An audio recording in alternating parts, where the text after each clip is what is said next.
है आप सभी का आपके अपने YouTube चैनल अवे क्लासेस में। तो दोस्तों आज हम लोग पढ़ने वाले हैं गति का लेसन 2 होने वाला है। इसमें आपको भाग 1 दे दिया गया है और विद PDF, यानी कि आपको डिस्क्रिप्शन में पहले तो PDF मिल जाएगा। जिस वीडियो को आप देख रहे हैं उसी वीडियो का पूरा मैटर आपको PDF के रूप में मिल सकता है। इसलिए क्योंकि पहले तो आप चाहेंगे तो दिमाग और ध्यान एक जगह एकाग्र करके इसको पढ़ेंगे अच्छे से।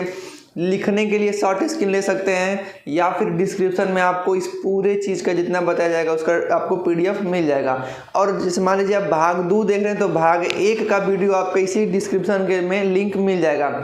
साथ ही साथ यदि आप चाहें तो हमारा प्लेलिस्ट में भी जा सकते हैं अवे क्लासेस यूट्यूब चैनल के।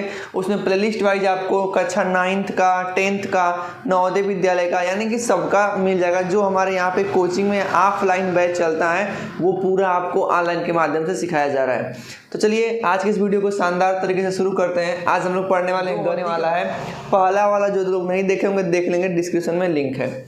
शुरू करते हैं गति यानी मोशन किसे कहते हैं? देखिए दोस्तों, जब किसी व्यक्ति या वस्तु द्वारा तथा या पिंड को भी बोल सकते हैं, समय के साथ साथ यदि उसके स्थान में भी परिवर्तन होता है तो उसे गति कहते हैं। जैसे सपोज दैट मानिए कि यहाँ पे कोई लड़का राम है। क्या है? राम। उसको यहाँ पे उसके होम जाना है। कहाँ जाना है? घर।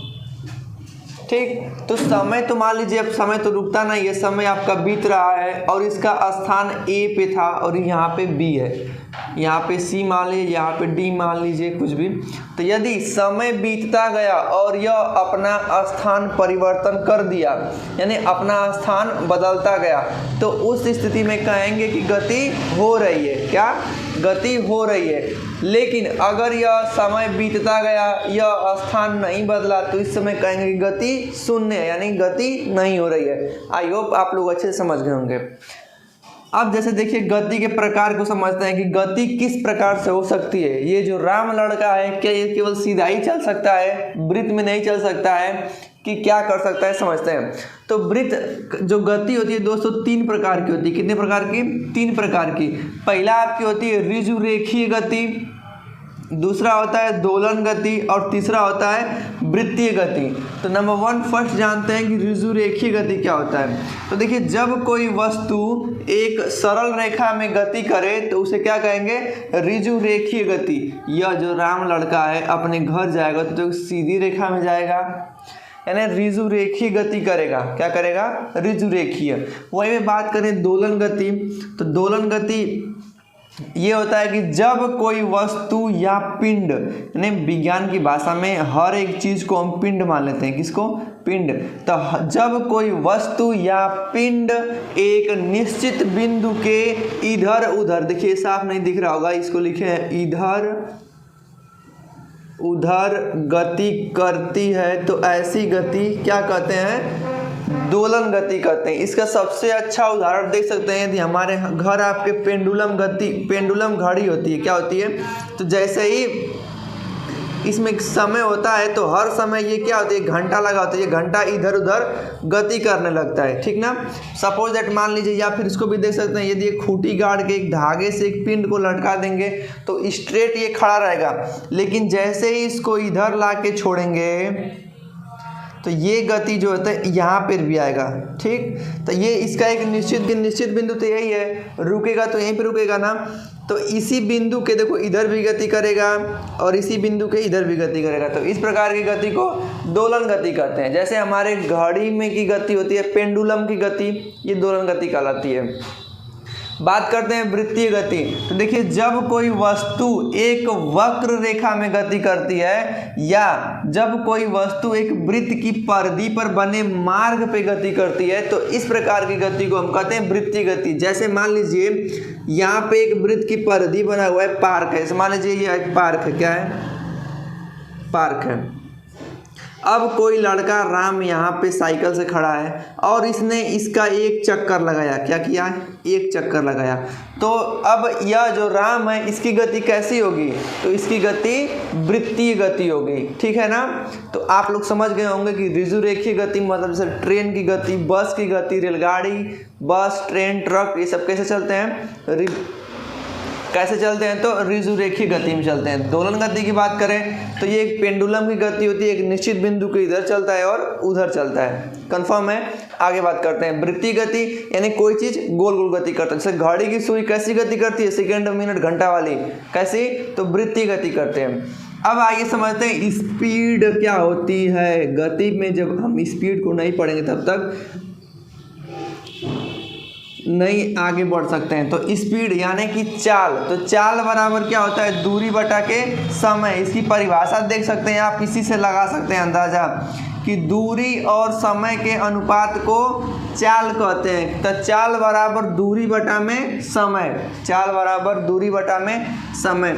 मात्रक की बात करते हैं तो यानी कि मात्रक मतलब होता है किसी चीज़ को मापना।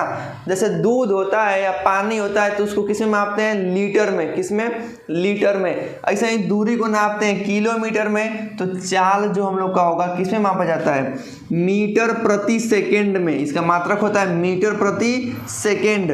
देखा जाए इसके बारे में कुछ नोट पॉइंट चाल के बारे में, तो चाल एक अदिश राशि है। इसमें केवल परिमाण होता है, दिशा नहीं होता है। मात्रक में भी दो प्रकार के मात्रक होते हैं। यदि आपको सीजीएस में मान बताना रहेगा तो मीटर प्रति सेकेंड, यदि आपको एमकेएस में बताना होगा तो आप किलोमीटर प्रति सेकेंड बताएंगे। ठीक है, आइए आगे बढ़ते हैं। अब हम लोग समझते हैं कि समान चाल क्या होता है, असमान चाल क्या होता है। मतलब चाल के प्रकार, काइंड ऑफ स्पीड। चाल के प्रकार आप हेडिंग डाल लेंगे अच्छे से और इसको समझेंगे। तो देखिए दोस्तों, चाल दो प्रकार का होता है, एक समान चाल होगा और एक असमान चाल। समान चाल समझते हैं कि किसी गतिमान पिंड द्वारा, यानी कोई ऐसा वस्तु जो गति करने वाला हो, यदि किसी गतिमान पिंड द्वारा यदि समान समय अंतराल में चली गई दूरी समान होती है तो उसे हम समान चाल कहते हैं। नहीं समझे होंगे, ध्यान से हम समझाते हैं इसके बारे में कि यदि कोई पिंड गतिशील हो और उस समान समय अंतराल में समान गति करता है, यानी दूरी तय करता है, तो उसे समान चाल। और असमान चाल देखें तो किसी गतिमान पिंड द्वारा समान समय अंतराल में यदि वह असमान दूरी या अलग अलग दूरी तय करे तो उसे कहते हैं असमान चाल। ध्यान से समझ सकते हैं, आपको हम बताने का प्रयास करेंगे कि समान और असमान में क्या अंतर होता है।